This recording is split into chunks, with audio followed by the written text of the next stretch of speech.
To solve this equation, one of the keys that you need to remember is always break these numbers into the most basic units, meaning that in the prime factors in index notations. For example, 64 can be broken down to 2 to the power of 6. Likewise, 81 is divisible by 3, and actually it's 3 to the power of 4.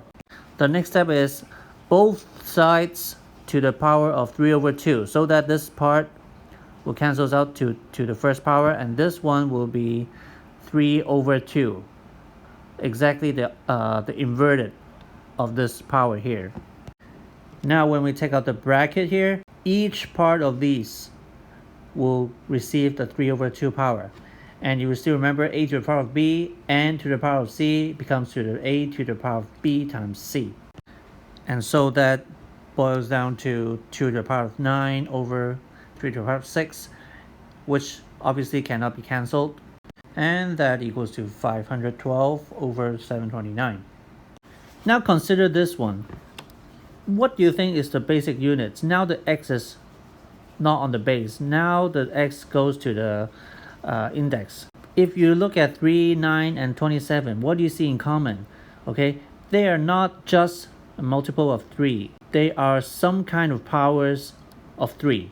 So that is what you treat as the basic units. There may be more than one common basic units. What we do is we group them separately. So here we rewrite each of them in some form of basic units.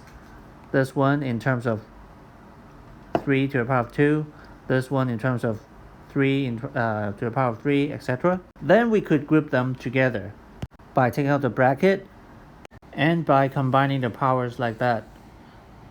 And now when I have 3 to the power of something equals to 3 to the power of another thing, when the base on both sides are the same, then we could actually just look at this equals to this.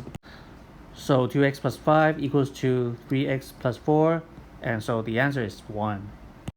Now for this question, it's a little more complicated. What do you think is the basic unit? Well, obviously it would be something that looks like 3 to the power of x. Okay, because you see that all the time here. And what do we do with the 150? So far we don't know yet. Okay, but we want to combine so that we have a lot of 3 to the power of x.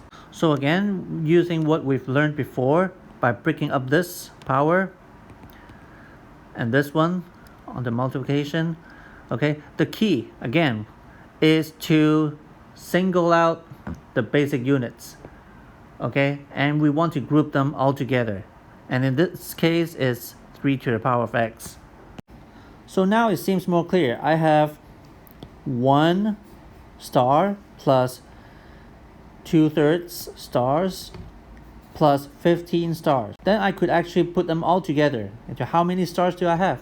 And that would just give me 3 to the power of x times this whole thing equals to 150.